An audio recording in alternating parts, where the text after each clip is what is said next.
Guys, you're going to want to hear this podcast today. This story is so powerful. You won't even believe it. So many miracles. A mom that almost had an abortion and ended up choosing life at the last second. And we are so thankful. She's so amazing. Tune in today. You're going to be blown away.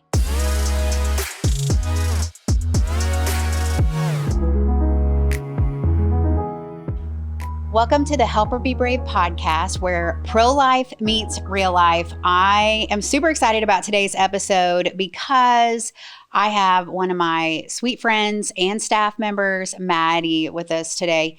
Maddie went through Embrace Grace, and I remember she went through it. I didn't really know her very well at all. I knew her sister, but I didn't know her. But after she went through Embrace Grace, she was volunteering at the offices, and I overheard her telling some of the other volunteers as she was assembling love boxes about her Embrace Grace experience. And she was so good at telling her story. And I was like, I went and found you, and I was like, do you want to apply for a job? Like, do you want to work here? And the rest is history. And how you've been here how long? This month will be 8 years. 8 years. Yeah. So she's been here for 8 years. I feel like you're my little sister. She's amazing. And so I wanted to invite her on today because I know we talk a lot about statistics and numbers and, you know, how many unplanned pregnancies there are and single moms and things like that. But sometimes they just become numbers, and it's hard to think about, like, each number is an actual life. It's an actual story, and every story is so unique. And Maddie is just like, I mean, I've heard your story probably 10,000 times and still makes me tear up. And so I'm super excited that you're here on our relaunch of Help Her Be Brave podcast show. So let's get started. Why don't you set the stage of, like, how did you feel, or what was your life looking like even before you got pregnant? What were you doing in your life, and how old were you, and all of that? Well, I'm so excited to be here. Yeah. This is super exciting. But before Embrace Grace, or before I ever got pregnant, I was in my young 20s. Like, I was like 23, 24. I had finished college and had finished an internship that turned into a job. And it was kind of like the hills was my reality. So It's like working in fashion, working in the Dallas World Trade Center and traveling to go to different shows and things like that. And that was really kind of what it looked like before. And then I got another job, another big girl job after that had like the big girl benefits. And I was like, wow, this is it. And then I got pregnant like real quick after that. So, okay. So yeah, that all kind of came at least to it's going to look different. Well, okay. So when you found out you're pregnant, I'm sure that was shocking, but, like, what was your emotions? What were you feeling? Where were you when you found out you were pregnant? I always hear girls that were in the Walmart bathroom when they find out they're pregnant. Like, they buy it and take their test in the Walmart bathroom. Was that your? I was a Target bathroom girl. Target, okay. A little fancier there. Yeah. Okay, no, but yeah, what were you feeling? I just remember praying, like almost like negotiating and pleading with God in the Target bathroom stall, like, if you will just make me not be pregnant, then I'll get involved in the church. Like, I'll be a part of this thing. And I just really felt like that was something that, like, maybe all along I was, like, feeling like a nudging towards, but I never did. And I would go to church and I'd, like, sit in the back of the church and then leave immediately after. So finding out I was pregnant was, like, terrifying. Like, literally was like,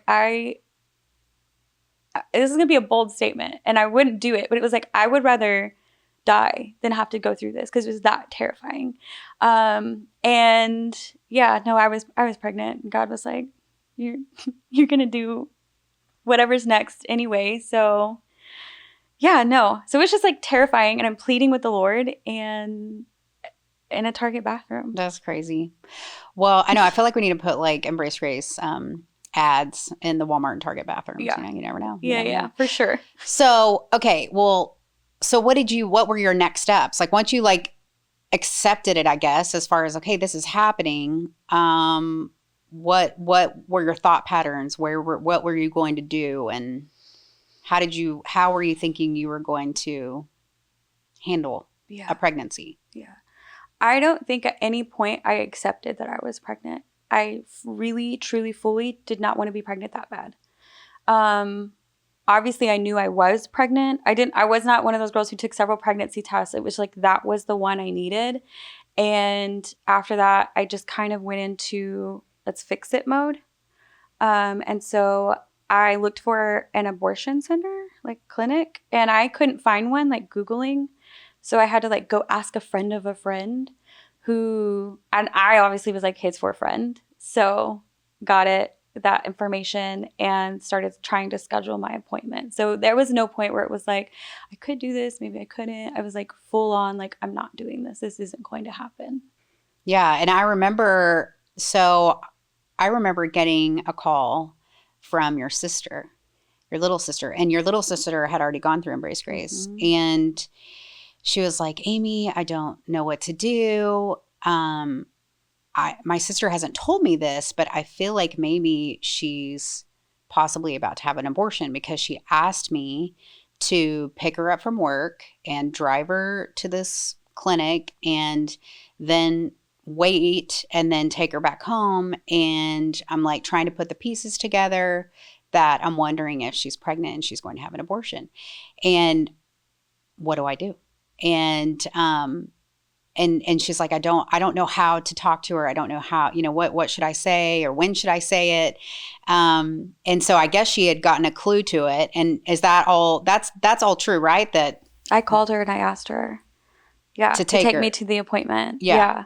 I mean, I had told like a couple of people here and there, and they were like, oh, I'll support you no matter what you decide. And my best friend was actually the one who was supposed to take me, but we both had big girl jobs, and so she was like, I can't go, like super last minute, and it was the day before the appointment, and I just was like, I don't know who else to ask, like I have to ask my sister. Mm-hmm. And she did her best to like try to talk me out of it, but no, she was gonna take me. And basically she was just like, yeah, I'll take you, like I don't think you should, I think you would be an amazing mom, you're an amazing aunt. Like, I don't think that this is what you should do. And I don't think you know what comes after. And I was like, are you going to help me or not? And she was like, no, I'm going to be the one to help you. And so I was like, okay, meet me tomorrow.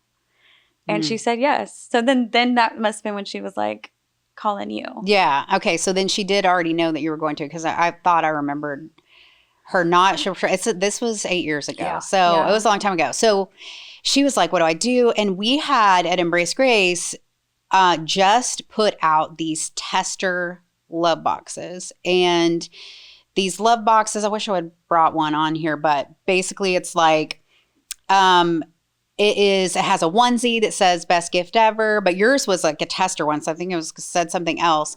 And I think even yours, because we had tested 500 of these boxes to get them into the hands of girls that had just found out they're pregnant, to hopefully inspire a life decision. And we had already gone through all of them. But we had a few like scraps of stuff. I'm like, I know we have a book, and I think we have maybe one more onesie. We kind of just we had to put it like in a bag. It wasn't even a box. And I said, why don't I drop this off at your house? I'm talking to your sister. And why don't you take this over there and see if you can have a conversation with her? And maybe this might stir some thinking of the bigger picture, again, night before your abortion. Yeah. And so do you remember her taking that over to you? Yeah. Yes. Like that is going to be seared into my memory forever. Because in just the way that we're close, but we're not like close. So when she called me that night, she was like, hey, I'm in your area. And I did not live in any area that she would be in. And I was like, okay. She's like, I want to stop by and bring you a present. And we don't do that. Yeah. So I was like, okay, something's up. I was like, yeah, come over.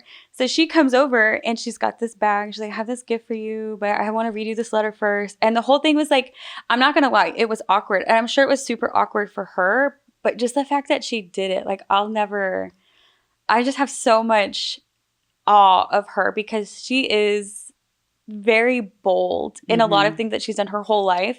But for her to do this, like, I know this was way out of her comfort zone, but she read me that letter that somebody else wrote. I guess she just didn't have the words anymore. Like, she already said everything that she knew to say. But she read me that letter that was in it. And that is something that's in the box now. And she was just like, I just don't think you realize or understand what you're doing. And I was like, I don't think you realize or understand the situation I'm in. And I really believed that having an abortion was going to be the best thing for everybody. And she was, I just really don't believe that. She was like, I was saying this and she was saying the exact opposite thing, which really could make somebody mad. It didn't make me mad, but it was just one of those things like, okay, you just don't understand.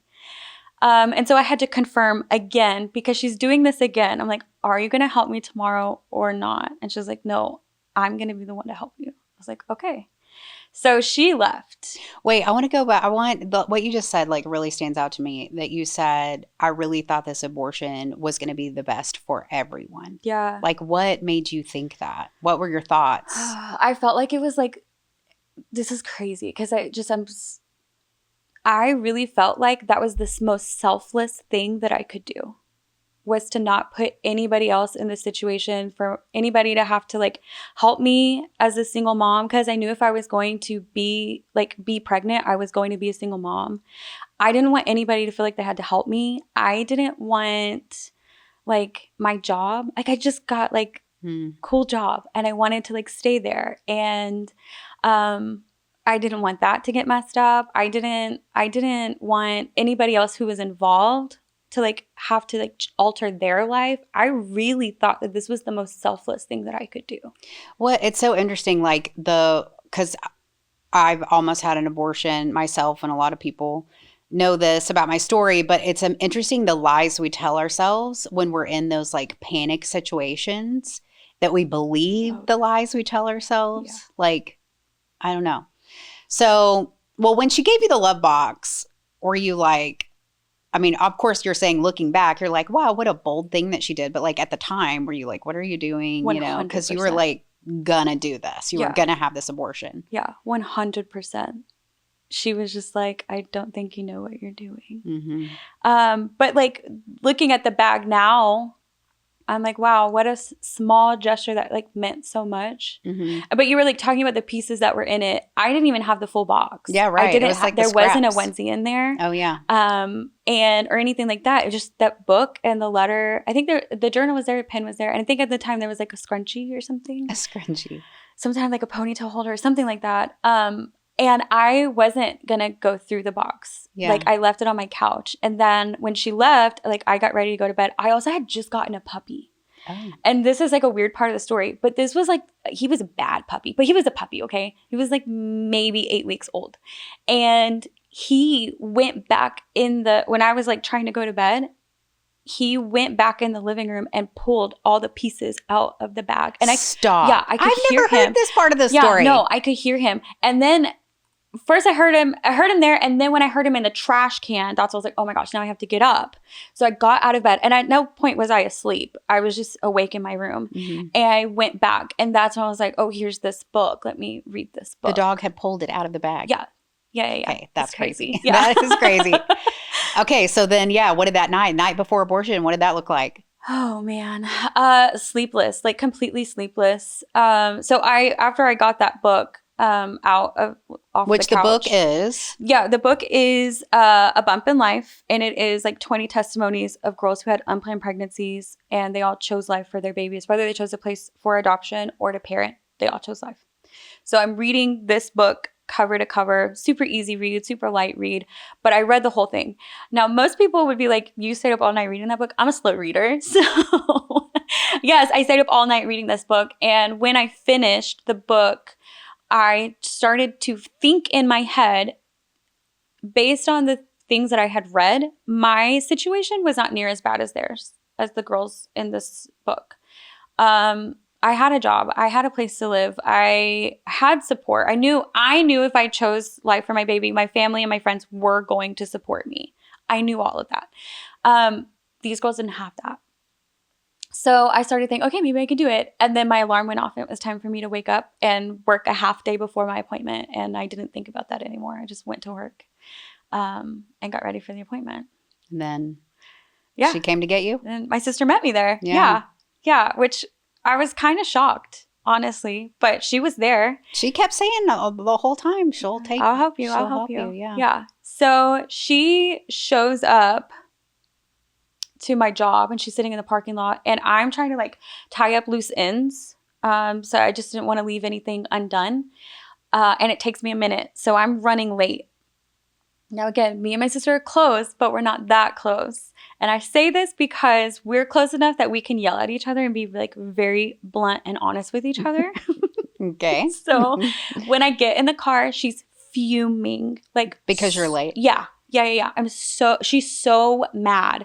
And she was also a single mom and she let me have it. She was like, I'm a single mom. You don't respect my time. You got me out here waiting for you. I'm saying it really nice. She was ruthless, okay? She's like, you're not even prepared for this. You don't even know where we're going. Like, I don't even know where we're going. And I like, am panicking, like rummaging through my bag to find my phone. I can't find it. Then I'm like, okay, what was the address? I'm like shaking, fumbling, trying to do all of this. And she's still letting me have it. And I just start crying. And she's like, I should be the one crying. Like, why are you crying? And I was like, I don't want to do it. I don't want to do it. And through her yelling at me, heard me and was like, what did you say? I was like, I don't want to do it. And she goes, oh my gosh. Like, Aww. instantly she starts crying. She was like, you have no idea how many people are praying for you right now. Wow. And that kind of just makes it more real when mom knows. Oh yeah. Now there's accountability. Mm-hmm. Like, and my sister would probably keep the secret for me. But once you tell somebody else, like, that's it. It's a done deal. And I think deep down, I wanted to be a mom. Mm-hmm. I didn't want to do this. I just was making myself believe that I did, or trying to convince myself until it just happened. I don't know, but the instantaneous relief and like how quickly I was like, okay, we got to tell mom. Mm-hmm. I think it was something I wanted to do. Yeah, it was just already in you. I kind of remember this too, now that you're saying that, whenever your sister did call me to say, my sister's pregnant, she said I had some feelings like maybe she would be, because at Christmas we always have mimosas on Christmas morning, and she didn't drink a mimosa, which is super interesting because, like, if you're going to schedule an abortion, why does it matter to, it was already in you. Yeah. It was already like your motherly instincts were like already there, even though you were fighting them. Yeah. They were in you to protect this baby. Yeah. It was actually Christmas Eve. Oh, Christmas Eve. Yeah. Yeah. And we do a big thing with the family. And I probably was stronger than mimosas. And I probably was like, no. And then it actually turned into like a big funny joke where it was like, oh, everybody should take a pregnancy test. And I was like, no, I'm not doing that. Like, what? Yes. Because it's like with family, everybody's, loosey-goosey having a good time. And I was like, no, I'm not doing that. I'm not having a drink and I'm not doing that. And I was denied because there was no way any of them were going to find out, because I was going to have an abortion. Mm-hmm. But you still wasn't going to have the drink. No, I don't know. I think deep down I really did want to have the baby, or at least take care of the baby as much as I could, which I know sounds crazy now. Right. It was like your body fighting against your mind and feelings, emotions, all of that. I totally get that. Yeah. Okay, so you choose life, you tell your mom. And what, a lot of times the precursor of the Love Box, it also has information about joining an Embrace Grace group at a local church, a support group for single and pregnant moms. And I know your sister already had gone through that, so she probably had told you about it. But what were your thoughts about it leading up to even trying it for the first time? And then how was it different when you went? Like, what was your Embrace Grace experience? Yeah, well, when my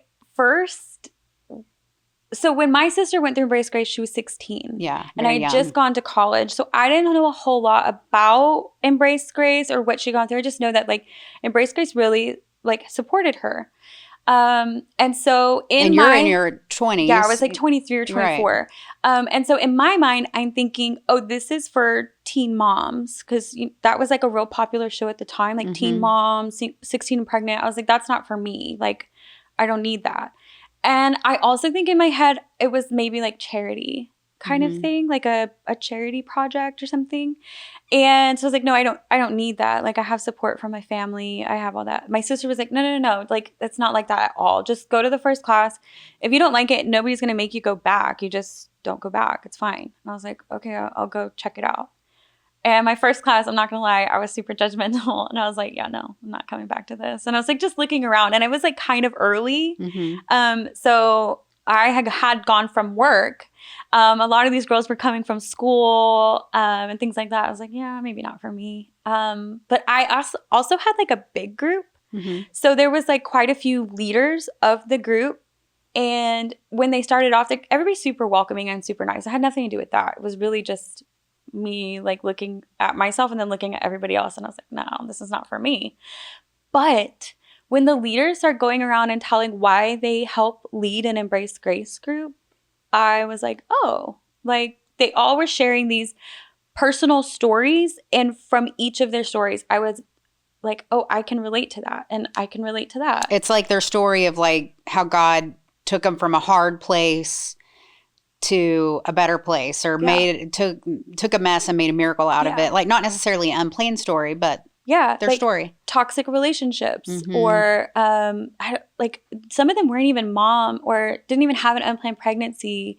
Like just crazy things that, not even crazy things, but like parts of their personal stories that I was like, oh, I've been through that. Oh, I've experienced that. Stuff you could relate to. Right. And so I was like, okay, like, I'll stick around. Right. Well, then I heard your story and they like played it on one of the videos. And I, at this point, had a lot of guilt that I almost had an abortion. Because like I said, instantly I loved this baby. It was like a sigh of relief. I wanted to be a mom. And as soon as I made that decision, I felt like, okay, I can lean into loving this baby now. But I had guilt that I almost had an abortion. And so when I heard your story, I was like, wait, she almost had an abortion and she didn't. And that, I think, Jess even showed up on the video. My son. Yeah. He showed up. And I was like, that could be Mateo one day, or my baby. He didn't know his name was Mateo yet, but my baby one day. And I was like, okay, whatever it is that she did to get here, where she's now helping other women with their pregnancies, like, I need to stay because I don't want this guilt anymore. So whatever it is I'm going to get from this, like, I need to stay. And that is really why I stayed, was because and at the time, it wasn't the other girls in the classroom. It was the leaders. I was like, I need to learn from these leaders because I don't want to stay in this position forever. So I kept going back. Yeah, I'm so glad. And so then there was the baby shower that was a part of it. And like, what do you feel like you learned out of the Embrace Grace experience, and even the baby shower? What was that like for you? Going to a church-wide baby shower for a lot of moms. I don't know how many moms were in your group, but 10, 12, I don't know. Yeah, well, and the church-wide one was like different campuses all together. Oh, yeah. So it was like tons of moms. It was a big shower. Yeah. Well, I think my favorite part of the group was, one, learning about God in a different way. So like I mentioned earlier, like I would go to church and I would just like go sit in the back and leave. But I learned things that I didn't know. Like God wanted a relationship with me and like I didn't know that. Or like God gave me this identity and I never knew what that identity was. And to hear all of these things, I was like, okay, cool. The situation of like how I got pregnant is not one that I'm proud of. But through this group and like learning these things, I was like, wait, I can still be someone my son can be proud of. And going through Embrace Grace also helped me understand that it wasn't something I had to do by myself, that these leaders were also here to cheer me on and help me as well. And beyond that, the church, which I wasn't a member of, but when they threw the baby shower is when I really got the full glimpse of like, oh wait, the church is here to support me. So through Embrace Grace, they throw you a baby shower, and it was this huge baby shower, which was incredible. I mean, gifts piled so high, I could not see the other side of the room. But it was 2 women from the church who adopted me and were so nice. And then also when they met me, they're like, oh my gosh, we feel like we know you already. We've been praying for you. And here's a little bit about us. And so exactly what the leaders did by sharing parts of their story, they did the same thing. And they're like, we want to know everything about you. And it was just very authentic, very genuine, and just sweet, like over the top, just like, I don't deserve this sweet, but here it is and it's happening. And again, was not a member of this church. These ladies really didn't know a whole lot about me, but they were there to support me and my baby. And you got a ton of stuff. Oh, so much stuff. So much stuff. What did your, like, whenever you brought it home, like, what did your mom and dad say? What was their reaction to it all? Yeah. So they had already walked through my sister through Embrace Grace, but Embrace Grace obviously probably evolved a lot in those like 5-ish years. Yeah, when it started very early on in the ministry. Yeah. So my dad had to help me get all the gifts up to my apartment, which he didn't think that there was going to be that many, but he made several trips up and down my stairs. And then my living room was filled with gifts. And so I remember him sitting on my couch and telling me, so you're telling me people you don't even know from a church you're not a member of bought all of these gifts for you and your baby? And I was like, yes. He was like, he's like nodding for a minute. It's like he's processing and his eyes just well up with tears. And he's not a crying man, okay? When his eyes welled up with tears, he said, that's what the church is supposed to look like. That's what the church is supposed to be. And then from there, I just word vomited everything that I learned from this group, everything that I experienced from the church. And he's like soaking it all up. And that would eventually lead to him going to church, trying this church that I went to and becoming a member of that church. Wow. Yeah. So it affected your whole family. Yes. And I love this little baby, like, brought your whole family closer to the Lord, which is amazing. I remember one time before you started working in Embrace Grace and after you had gone through Embrace Grace, you had sent an email, and I think it was like a thank you email. I didn't really know you very well, but you had said the words in it, I went to the baby shower and it felt like these women that I had never met were washing my feet. And first of all, I was like, who is this person? Like, who says this? Then a thank you note. Like, this is the sweetest thing. But tell me more about that. Like, what made you think of that? Yeah. Well, after I gave birth to my son, his name was Mateo, and he was just this big, fat bundle of joy, literally just so incredible. I started thinking about all of the things that my parents had done for me. So my mom got pregnant at 15, and she and my dad got married. So I wrote a letter to my mom. And I was like, thank you for choosing to be a parent. Then I wrote a letter to my dad. I was like, thank you for staying in our lives. Like, you obviously had a choice and you stuck it out with mom and with us.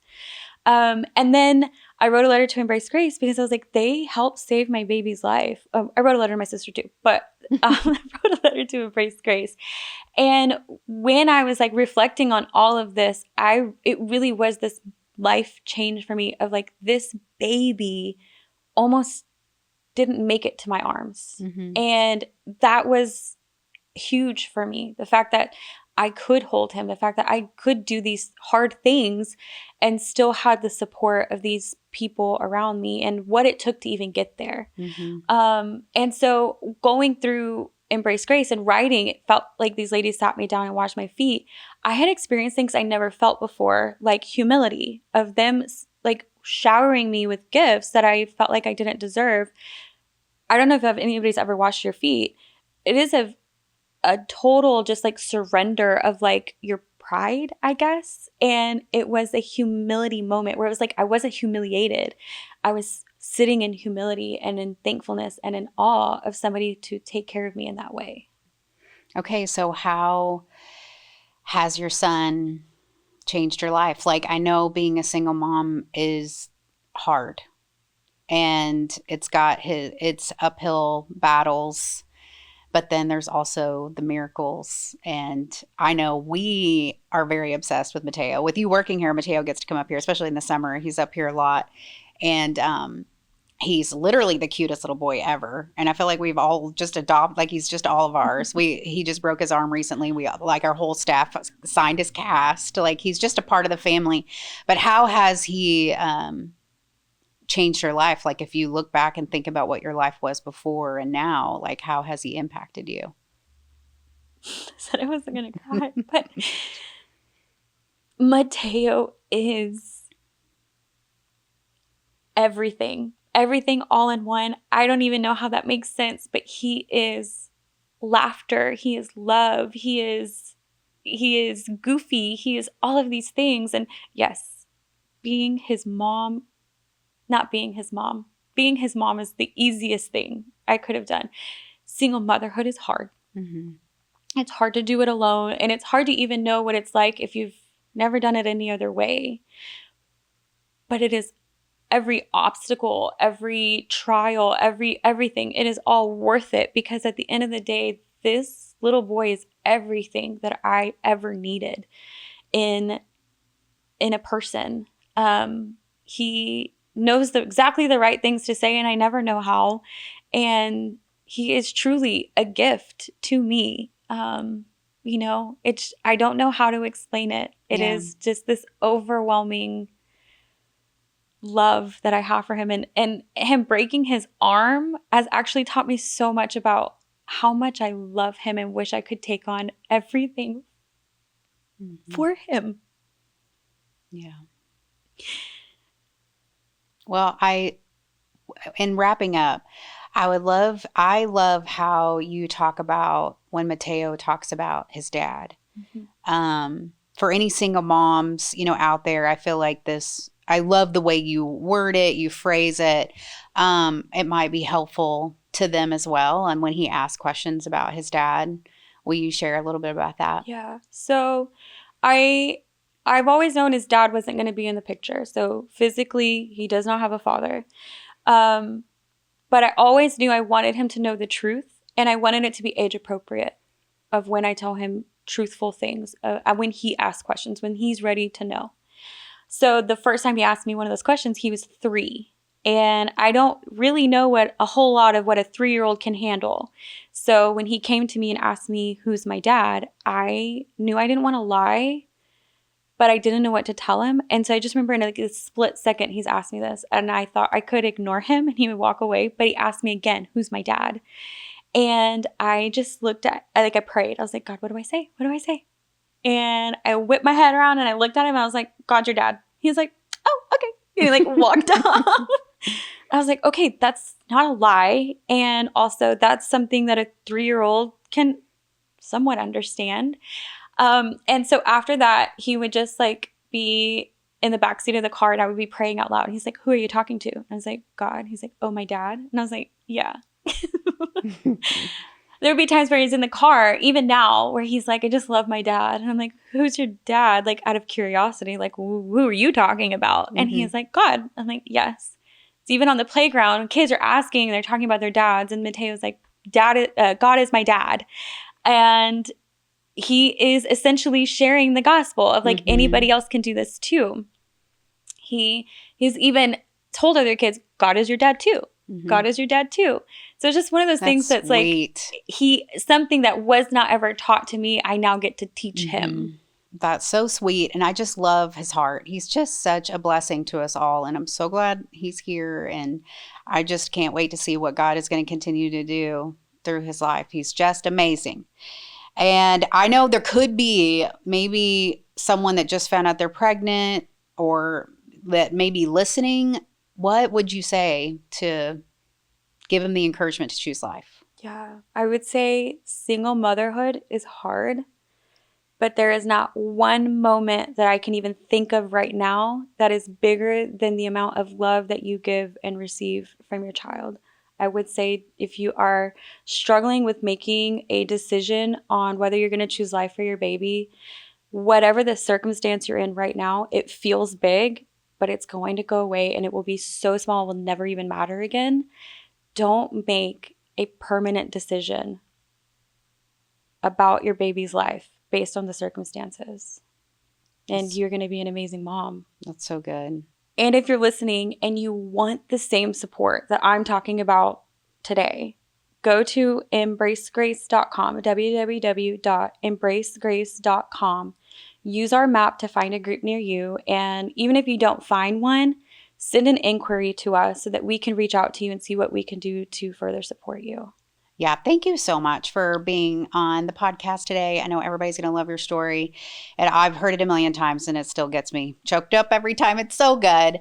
For anyone that is listening and you want more information about Embrace Grace, go to embracegrace.com, and then also specifically about the Love Box, embracegrace.com/love box. You can see all the components inside and how we distribute those all around the nation. Please send us your comments if you've got any questions you want us to read on a podcast show and go over the answer. We would love to do that. If you have any topics you want us to talk about, please subscribe and share and spread the message of help her be brave and embrace grace. Thank you so much for watching. We'll see you next week.